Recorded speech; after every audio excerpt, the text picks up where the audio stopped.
Assalamualaikum warahmatullahi wabarakatuh. Saya Gria Nugra Sakti dengan NIM B1A1231115. Pada kesempatan kali ini saya akan membahas materi terkait GATT dan juga WTO. Berikut materinya. Adapun GATT atau General Agreement Trade and Tariffs merupakan perjanjian umum multilateral, yakni perjanjian yang mengikat banyak negara guna menjadi dasar aturan kesepakatan bagi para negara untuk melakukan kegiatan perdagangan, khususnya mengenai tarif dan perdagangan internasional. Awal muncul terciptanya GATT ini karena kesadaran negara-negara yang merasa perlu untuk diadakannya suatu dasar aturan atau kesepakatan yang berkaitan dengan hubungan internasional seperti perdagangan, yang berguna menciptakan suatu pendapatan bagi negara-negara tersebut, membuka lapangan kerja, mengakhiri pembatasan ekspor mengimpor barang, dan menciptakan liberalisasi perdagangan yang berkelanjutan dan aspek-aspek lainnya tentunya. Terus apa hubungannya dengan WTO?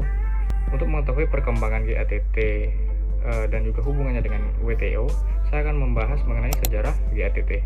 Yang pertama yakni periode setelah Perang Dunia Kedua. Pada masa setelah Perang Dunia Kedua, masa ini sangat dirasakan sekali sulitnya menjalin hubungan kenegaraan. Kenapa tidak? Karena akibat dari Perang Dunia Kedua ini, konflik ataupun akibat tidak hanya dirasakan oleh negara yang berkonflik atau yang berperang, tapi juga dirasakan oleh seluruh negara-negara yang ada di dunia.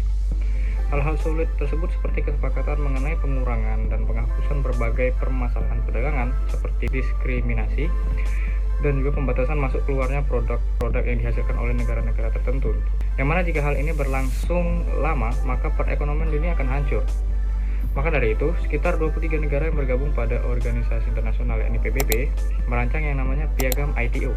Piagam tersebut dimaksudkan bukan saja untuk memberi ketentuan-ketentuan atau aturan-aturan dalam perdagangan dunia, tetapi juga membuat keputusan mengenai ketenaga kerjaan, persetujuan komoditi, praktik-praktik restriktif perdagangan, serta penanaman modal internasional dan jasa. Dan setelah itu, di antara tahun 1943 dan 1944, Piagam ITO ini berubah menjadi organisasi atau lembaga yang namanya juga ITO, International Trade Organization. Nah, pada April hingga November 1947, terdapat perundingan-perundingan bilateral yang dilaksanakan di Jenewa yang membahas tentang konsensi perdagangan timbal balik atau Reciprocal Tariff Concessions yang dilakukan oleh negara-negara seperti Brazil, Myanmar, Pakistan, dan negara lain.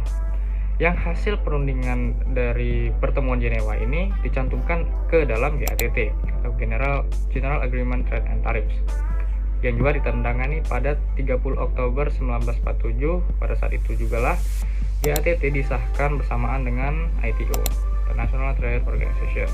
Yang kedua, periode tahun 1947. Tetapi setelah disahkannya ITO tadi, terdapat pula permasalahan, yakni pada pertemuan berlangsung di Havana pada tanggal 21 November 1947 hingga 24 Maret 1948. Pertemuan ini membahas mengenai Piagam ITO tadi yang dihadiri oleh delegasi 66 negara. Yang pada saat itu Amerika Serikat malah menyatakan bahwa negaranya tidak akan meratifikasi piagam tersebut.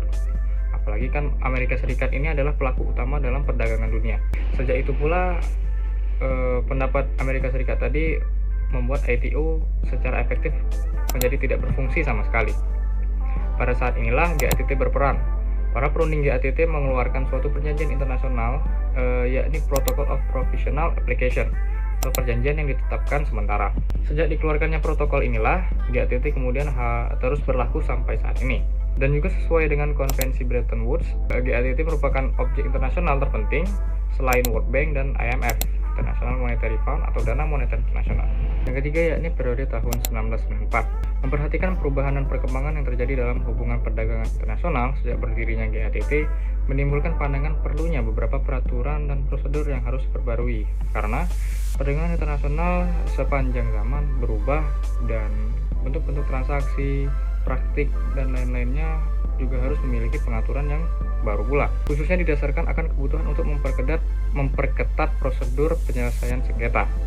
Timbul pemikiran untuk membentuk suatu badan yang permanen untuk mengawasi bekerjanya sistem perdagangan multilateral dan diarahkan pula untuk menjamin agar negara-negara peserta GATT mematuhi peraturan-peraturan yang telah disepakati dan memenuhi kewajiban-kewajibannya. Maka dari itu, dalam perundingan perdagangan multilateral putaran Uruguay atau Uruguay Round pada tanggal 20 September, pemikiran ini tentang pembentukan suatu organisasi perdagangan multilateral dimaksud secara implisit termuat di dalam deklarasi Punta del Este. Sudah melalui tahapan-tahapan proses perundingan yang alot dan konsultasi-konsultasi yang intensif yang diusulkan lebih dari 120 negara, akhirnya pada pertemuan tingkat Menteri Contracting Parties GATT di Maroko pada tanggal 12 hingga 15 April 1994 disahkan pada tanggal 15 April 1994 berlakunya WTO, World Trade Organization. Persetujuan pembentukan WTO ini juga terbuka bagi ratifikasi oleh negara-negara dan diharapkan dapat diberlakukan efektif pada 1 Januari 1995. Perubahan GATT menjadi WTO ini membawa fase baru. WTO menjadi suatu badan yang mengurusi perdagangan dunia lebih kompleks dan efektif dibandingkan GATT. WTO memberikan fokus yang besar bagi perdagangan seluruh sektor termasuk barang dan jasa dibandingkan GATT yang hanya mengarah ke barang saja. Sebagai suatu organisasi internasional, WTO ini memiliki aturan yang lebih jelas dan legal untuk dipatuhi. Hal ini kemudian mendorong legitimasi sah yang perlu dipatuhi oleh negara-negara anggota serta perdagangan internasional. Hingga saat ini, WTO beranggotakan 160 negara. Jumlah ini telah mewakili sebanyak 97% perdagangan yang ada di dunia, serta 2/3 dari jumlah keseluruhan negara anggota WTO ini terdiri dari negara berkembang. Walaupun GATT telah tergantikan, bukan berarti ia tidak digunakan. Prinsip-prinsip dasar yang ada pada GATT tetap digunakan menjadi sistem perdagangan diadopsi pada WTO. Jadi, prinsip-prinsip yang sebelumnya dipakai digunakan di GATT diadopsi penerapan prinsip-prinsip World Trade Organization atau WTO. Adapun pembedaan yang paling signifikan GATT dan juga WTO ini kita bisa lihat, yang pertama GATT hanya mengatur dan mengelola perdagangan berupa barang. Yang kedua, mekanisme penyelesaian sengketa GATT hanya berdasarkan persetujuan masing-masing, negosiasi masing-masing negara tentunya, dan memilih untuk menggunakan hukum positif dari salah satu negara. Dan yang ketiga, kesepakatan bersama tentu negosiasi. Untuk WTO, yang pertama WTO mengatur ketentuan perdagangan barang, jasa, dan juga hak kekayaan intelektual. Tidak hanya seperti yang GATT, hanya fokus terhadap perdagangan berupa barang saja. Yang kedua, WTO memiliki badan penyelesaian sengketa untuk menyelesaikan permasalahan antar subjek perdagangan internasional. Jadi, aturan terkait penyelesaian sengketa di WTO lebih mengikat, lebih jelas, dan lebih kuat. Dan yang ketiga, merupakan lembaga yang memiliki aturan jelas dan kekuasaan mengikat akan aturan-aturan yang dibuatnya. Legalitas yang dimiliki oleh WTO tentu sangatlah kuat karena diikuti ataupun banyak negara-negara yang andil dalam organisasi World Trade Organization ini.